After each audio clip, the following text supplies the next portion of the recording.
Hello and welcome back to the Great Books of China series.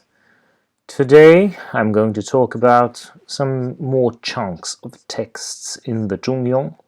Last time I only talked about the first paragraph basically, and today I'm going to talk about two more chunks in my own division of this text. The first chunk is paragraphs 2 to 11 in the paragraph division that I'm using. And I'll put in a link to the complete text below the video if you want to follow along. This whole chunk is sort of an introduction, you might say. All of the paragraphs in this chunk are quotations by Confucius, and the thing they have in common is that all of these quotations have something to do with the idea of the center. My understanding of this is that the author of the text here takes known quotes by Confucius and inserts them at this point in the text to basically anchor whatever he's going to say later in the Confucian tradition. He's claiming really sort of that the thing that the Zhongyong is about, the philosophical concepts that he's going to be explicating, these are all parts of an ancient opinion of Confucius from a few generations back. And, you know, here we have a number of quotations to prove it. In fact, there's not a single one of these 10 quotations that can be said to really unambiguously refer to the philosophical concept that's being constructed in the Zhongyong, not by themselves at least. So I think that here we have to imagine a situation that's not too long after the death of Confucius. According to tradition, it should only be about 2 generations later. When there were a lot of materials concerning this great man still floating around, there would have been many people who had met him, many people who had studied with him, who were still alive. Confucius is said to have had 3,000 students and around 70 close disciples. And if we talk about the school of Confucianism in the Warring States period, that school is basically the history of this intellectual lineage. And here at this point we have perhaps a student of Confucius. According to tradition, again, it's his grandson, but who knows, you know. Anyway, this person introduces a real conceptual innovation that's presented here in the text Zhongyong. But, you know, even though it's a real innovation, he still wants to present it or pass it off as the philosophy of Confucius. Why? Because that was simply how things worked in this subculture, as you might call it. Actually, if you look at the text of the Zhongyong, something like half of it is presented as quotes by Confucius. But I think that these ones, paragraph 2 to 11, the first chunk as I call it, I think they are genuine Confucius, that is. Why do I think that? It's my own judgment, of course, but I'll tell you the reasoning behind it and you can judge for yourselves. The most important thing is that these quotes in the first chunk, they're quite different from anything else in the text that starts with Zi Yue, the master said. The later ones, they are quite long to begin with, they're discursive, and they present an argument that tends towards establishing a certain philosophical concept. And in general, they are quite literary, I mean. These ones, on the other hand, they are short, they're quite ironic, and they're also rather aphoristic in character and seem like they could be basically transcriptions of, you know, word-of-mouth utterances by Confucius. Most importantly, I don't think any of these, as I just said, I don't think any of these quotations seem to, by themselves, to refer to the main theme of the text. That is, taken by themselves. There's no really internal reason for any of them why they should be taken to refer to the main theme of the text. And I think actually that is reason by itself to believe that they're genuine utterances by Confucius, because that's the only reason I can think of that they actually have to be here. That's the main function they perform here. It seems like the text and its main argument, which is developed later, could just as easily function without these little quotes.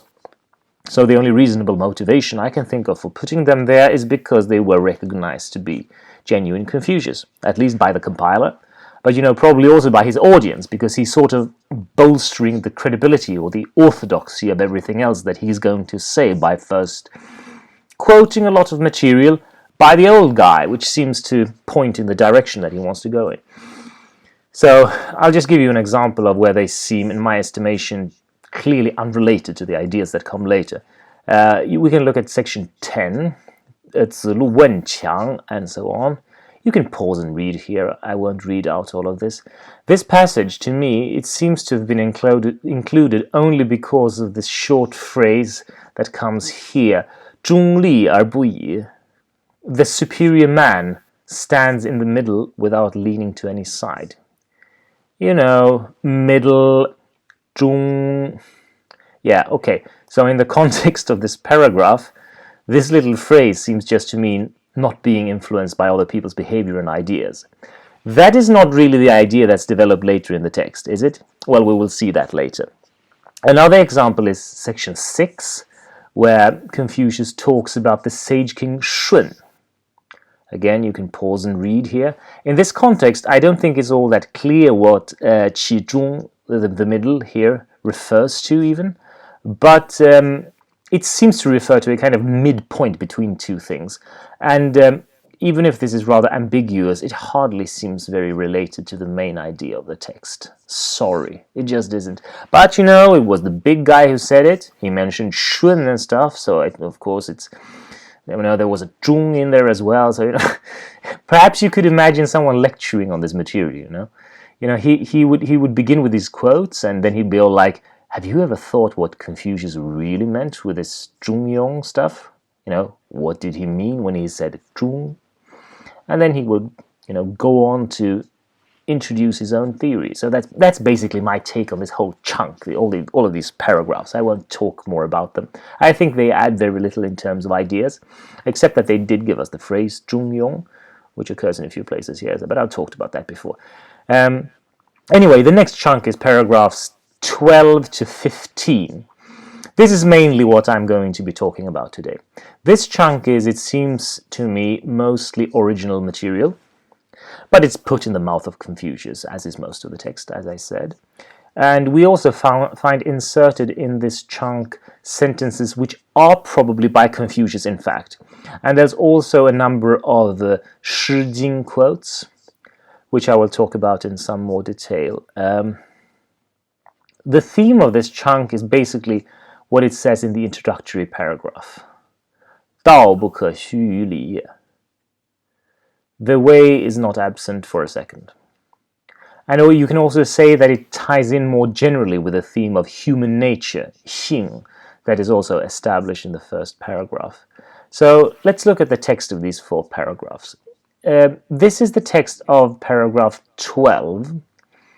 The first sentence here, I think, is very pregnant, and it's quite unlike the language of Confucius, I think at least. 君子之道废而隐. We have here a quite unusual usage of the word 废, which usually means basically to spend, as in spending money. Here it's an adjective, and it seems to mean broadly spending. So the adjectival meaning becomes rich, inexhaustible. It sort of spends itself everywhere, But then it says also that the way is hidden, 隐. And then in the next few sentences, this text says that the basic elements of the way of the Junzi is accessible to the commonest of people, but that no human being is able to fathom all of it. At the same time, this way is the way of man. And here's there's another memorable and quite interesting formulation here, I think. 天地之大也，人犹有所憾. However large heaven and earth are, man still finds it insufficient in some way. This is quite interesting, isn't it? It's interesting when you come upon these little nuggets when, ancient Chinese authors are so out of touch with our modern image of them. We are sort of basically presented with the concept of Chinese philosophy where they always teach satisfaction with the things at hand, oneness with existence. And perhaps some of them do, but here's a guy who wishes to tell us something quite different than that. He says that there is, in the way of the superior man, a kind of dissatisfaction with the world as it is, that nothing merely existing really corresponds to the highest imaginable good. And thus, the text goes on. We can continue reading here in the paragraph. When the Junzi speaks of great things, they are things that the world has no room for. And when he speaks of small things, nothing in the world is as minute. That is, the way of the Junzi is larger. It's more capacious than anything that actually exists, more capacious than any created thing, as we perhaps would say as lapsed Christians. This is important because the way that he talks about here will later be identified with human nature as such. Here he throws in a quote from the Shi Jing, and this I will have to go into a bit. 冤非力天于月与渊. In this paragraph, paragraph 12, the author is telling us that the way of the superior man is present in a sort of inchoate form in everyone. But the other point that he makes, which he uses this line from the Shi Jing to make, is that the superior man has superior powers of observation. He's simply aware of more. He sees the fei, the vast spendingness of the way, even when it is yin, hidden from everyone else. This line from the Shi Jing is actually used to refer to this, but it's quite impossible to see why without knowing the poem, so I thought I'd go into that here and really try to make that make sense to you, because this is, I think, a key to understanding Confucian literature in general. It's also a general sort of difficulty when dealing with the Confucian literature of the period, that it so often utilizes lines from poems in the Shi Jing, because it was known back then what these poems were about, so sometimes a line could be quoted and the context would simply be inferred. But for us to understand these quotations and their rhetorical function in the text, it's usually necessary to go back to the original poems and study what they meant. So I'm going to present that to you here briefly. This quotation here is from the poem Han Lu, and I'll put in a link with the text of the poem and a translation as well, which is just for your convenience, mind you, because all translations are quite untrustworthy when it comes to the Shi Jing. But this poem, Han Lu anyway, it's in the Daya section of the Shi Jing, and this is a section that's sometimes known in English as the Greater Court Hymns. And this part of the Shi Jing is nowadays considered among the oldest of the collection. So the dating is early Zhou dynasty. These poems are usually about the early kings of the Zhou dynasty, and they're generally poems of praise. As I just mentioned, especially Confucian texts have a penchant for quoting the poems, and in the case of the Confucians, it's for a good reason, since they believed that Confucius was the one who edited the Shi Jing in its present form. Now, that is a notion that's generally considered apocryphal today, even though, you know, for what it's worth, I find it to be a bit more believable, at least, than the idea that he composed the Chunqiu. Anyway, in a Confucian text, any verse from the Shi Jing can be considered Confucius approved. And that's why it's canonical. So for this reason, you know, it carries quite considerable rhetorical force. Anyway, this poem is about a certain Kai Ti Junzi, happy prince. It's basically a poem of praise for an unnamed ruler of fortune and happiness. And you know, this is something I hope I'll get back to many times. The poems of the Shi Jing, they are frequently extremely, enormously joyous. They were written in the vicinity of, or in the remembrance of, men of extreme vitality and power, and they're close enough to that in time to simply joy in it. The whole impetus for this earlier strata of poems in the Shi Jing, the Daya poems and so on, it seems to me to be simply joy in the explosion of life that the young Zhou kingdom represented to them. And for me, the one line from the Shi Jing that I think of as emblematic for the whole collection comes from the poem Jianxi, which is not in the Daya section. That poem ends with the words 云谁之思西方美人比美人兮西方之人兮. The correct translation, which is by James Ledger, is of whom are my thoughts?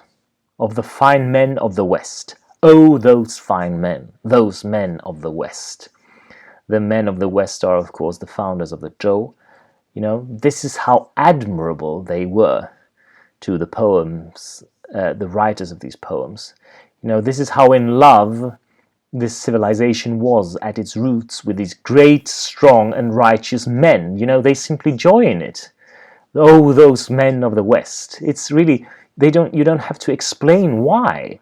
We just understand, we just know that they are great, and that it's wonderful that they are great. This is the opposite of our historical moment, I think, where everything's just criticized to death.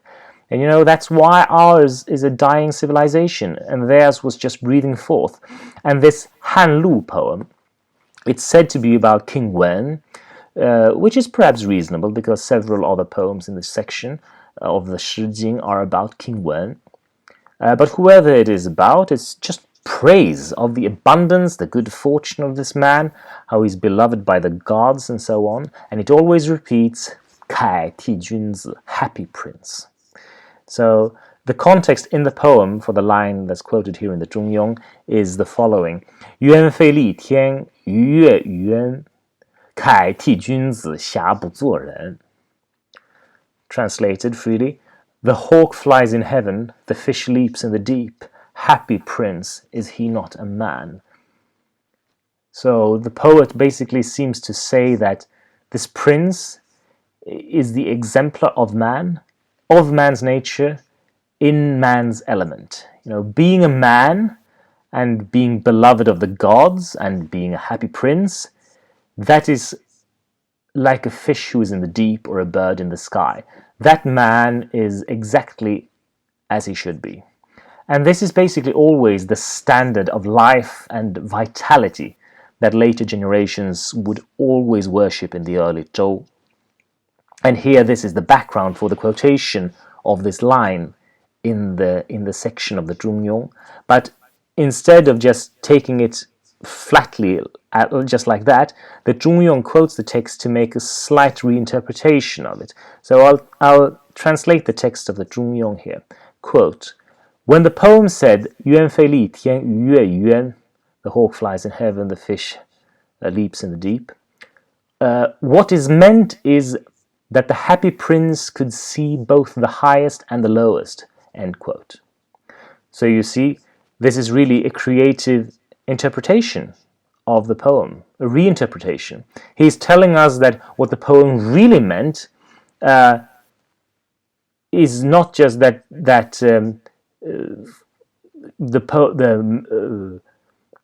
the happy prince is the exemplar of man. He's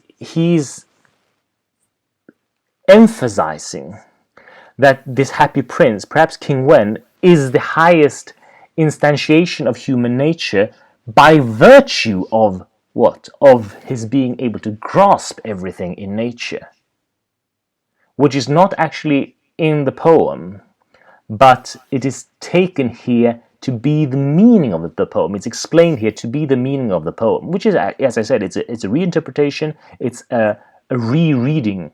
It's quite a strong rereading of the text of the poem. But in order to, understand this interpretation and understand that it is a reinterpretation as well, we have to know the background. And without knowing the background, this tends to be quite more one-dimensional if we don't really dig into it. And also we have to remember, and it's also always good to bear in mind, how these poems refer to something that was considered holy, and that this sort of sheds its light on any interpretation. It encourages the reader to dig into their imaginative resources to interpret the words of the text on a higher plane. It's like a Bible quote for a Christian, basically. It's supposed to stimulate you in that way. And also, one interesting thing also, which could be mentioned just as an aside, is that this interpretation in the Zhongyong, it found its way into the authoritative commentaries on the Shi Jing. sort of the official commentaries. So it was also actually perpetuated as part of that commentary tradition. Anyway, then the paragraph goes on. The way of the prince has its beginnings in the common man, but at its fullest takes all heaven and earth under its purview. Yeah, this is another thing that perhaps should be remarked on briefly as an aside, is the word junzi, superior man. Remember always that this really means prince. You know, it's really kind of a funny word because it's so obviously derived from the word lord. You know, if we were to make an etymological translation, perhaps we could say lordling or something. You know, it's very frequently remarked that, you know, the junzi is a strictly moral category. It doesn't have anything to do with hierarchical society. You don't have to be a certain class to be a junzi. Yeah, you know, that's true in a way, because, you know, Confucianism is basically the ideology of a certain class of people who were not really the rulers of the time, but they appealed to a certain aristocratic ideal of an earlier epoch, and they tried to say that this aristocratic ideal is the ideal for everybody and applies equally to everybody. But it is an aristocratic ideal. You know, there's no doubt about it. I won't go into this now. It's not the place for this. I should do a special talk on this word one day, perhaps. Anyway, the prince, or merely the superior man, he sees the way wherever he goes. It's vast spending, fei, but it's also yi, and this is remarked upon at length later. Let's go to the next paragraph, paragraph 13. Here's another quite troubled passage, textually speaking at least. We have a double from the Lun Yu in one place, which could be a real Confucius quote, and another comment in the first person where Confucius disparages himself, which may also be genuine for that reason. But if we look at the first sentence here, I have a hard time thinking that this is actually genuine Confucius, because defining the way like this, it just doesn't seem to be like the Confucius we know from the Analects, at least. In any case, this paragraph is basically about the very normally human part of the way, the part that the fufu, the common man and woman, can take part in. Perhaps you remember that from paragraph 1, 2, you know, 道不可虚于离也. The way is always with us, it never leaves us for a second.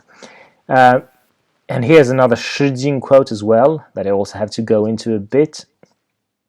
The quote here is 法可其则不远. This comes from one of the Feng poems, the so-called Heirs of the States, which is basically the first half of the whole collection. And it has the title 法可, which sounds funny in English, of course. And it's in the Binfeng section, which is the last one of the state sections of the Heirs of the States. The Binfeng is a very short section of the Shi Jing, and traditionally the poems in this section, they were all interpreted as having something to do with Zhou Gong, the Duke of Zhou, and a couple of them are demonstrably about him. But this one is very short.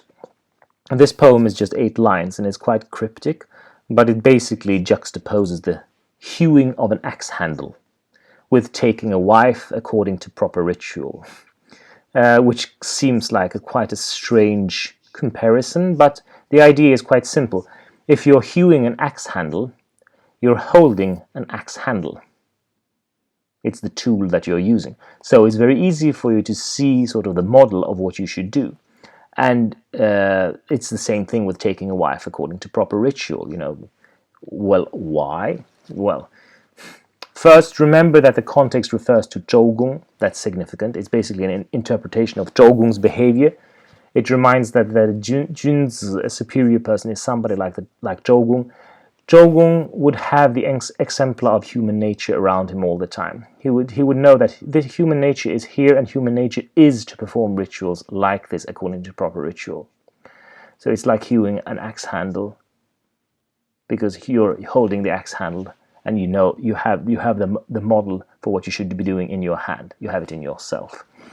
In our paragraph in the Zhongyong, you know, first it explains, you know, this basic idea of the poem, what the poem is about, And then this principle is extended to the Junzi. He was dealing with human affairs. You use yourself as the standard by which you manage people. You have your axe. You are the axe handle that you are hewing all the people with, even though that sounds strange. Yeah.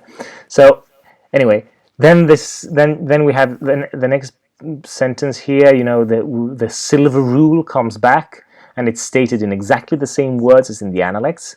己所不欲，勿施于人. So don't do to other people what you don't want them to do to you. Presumably this is a genuine Confucius quote because it pops up here as well as in the Analects.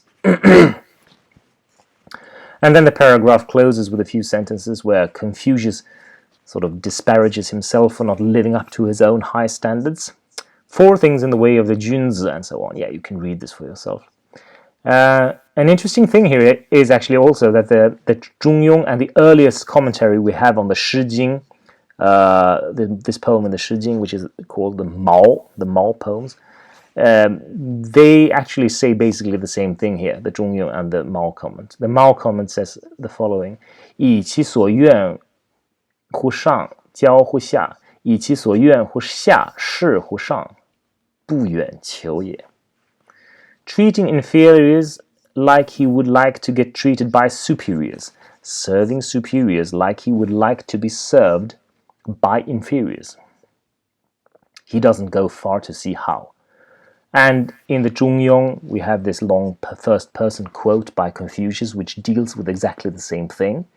So this is quite remarkable, I think. I think it tells us that these texts are clearly related to each other in one way or another.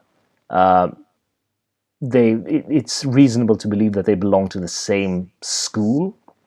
The problem is, of course, only that the dates of composition for these texts aren't established within more than a couple of 100 years, so we don't know which one is original, which one is older. And, in any case, even if we knew the date of composition, it doesn't really tell you anything of the age of the oral tradition, the school, the teaching that's embodied here. But this is really also one of the reasons why ancient Chinese didn't find it unreasonable that Confucius edited the Shi Jing and so forth, because if you just posit Confucius as the fountainhead of both of these traditions, they have the Zhongyong on the one hand and the Shi Jing commentary on the one, then, similarities like these clearly make sense. But, anyway, I don't know. I would think that the Mao commentary here of the Shi Jing probably represents the older strand, because it's so tied in with the tradition of the Zhou interpretation, which fits in with the basic framework of the Shi Jing, the whole collection, which is basically to just illuminate and praise the Zhou dynasty's founders and their moral and cosmic significance. In contrast, we have the Zhongyong here. It's more abstract. It focuses just on the theoretical principle at work and not the background story about Zhou, which, it may indeed be spurious as well as background to the Shi Jing poem, since there's nothing in these 8 lines of the poem that refers to Zhou at all. This is all also huge parentheses, perhaps, but the reason I bring this up is because I think it's quite important to keep track of the frame of reference, which informs the composition here. And these quotes from the Shi Jing, I think they're especially informative in this regard, even though modern readers probably tend to skip them over quite a bit because they lack the necessary background understanding.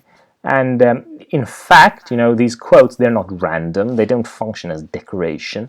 They are, as I tried to make clear with the last quotation, they're an appeal to the implicit moral outlook of every person who would read this, at least who would read it in a Confucian way, but probably even more broadly. And that moral outlook is basically a love for the outstanding examples of men performing heroic deeds in order to create a wise, just, beautiful, and noble world that everyone can inhabit.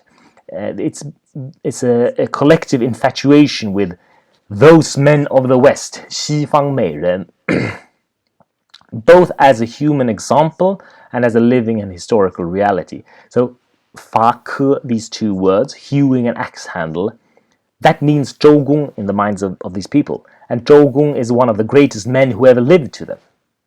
He is the one who Confucius met in his dreams when he was a young and strong man. And we are going to be shown later in the Zhongyong that these men like Zhou actually incarnated the Tao, the nature of the universe. In any case, the quote by Confucius that follows here, it ties in very nicely with a Mao commentary. He says he's basically a failure according to his own high standards, and this is quite self-deprecating, so it may be supposed that this is a genuine Confucius quote as well, because it's quite hard to imagine these Confucius worshippers inventing this humiliating stuff and put it in his mouth. So, yeah. But to summarize the whole paragraph, it is basically to illustrate what is meant by the fact that homely virtues partake of the way, but also that the way that is in them always remains unfathomably high, unreachably inexhaustible in its essence. And this is also the basic theme of paragraph 15. I'll skip over paragraph 14 just for now. Here we have Confucius again, and he tells us, if it's him, that the way is like a journey, where you always have to start with the things that are close. What are the things that are close here? Well, it turns out to be brothers and family. We have another Shi Jing quote here. We'll go into it a bit briefly. This quote comes from the poem Tang Di, which is in the Xiaoya section. If you look at these lines by themselves, there's 6 lines here. They seem to describe in general the state of having harmonious family relations.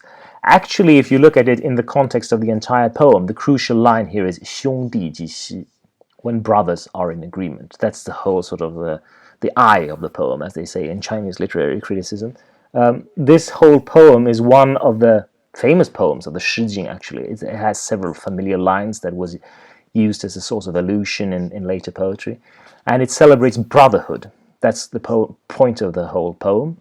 And especially unity of purpose between brothers. And according to the commentary, the traditional commentary on the Shi Jing, the context for this poem is the rebellion of the 3 wards, the Sanjian. So when King Wu of the Zhou had conquered the Shang kingdom, he died while his son was still a minor. And this son, King Cheng, he was taken under the regentship of Zhou. Then the 3 brothers of the dead king, who were then the uncles of the child king, rebelled, and this rebellion was then put down. You see. So this is the evil of disunity of purpose between brothers. That's also in the background here in the Zhongyong. These tales of heroism and great men, they're always in the background here.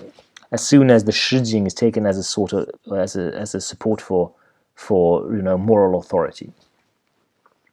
But here the Shi Jing quote is sort of used basically just to reinforce the theme that development of virtue has to start close to us. So it's fairly simple here.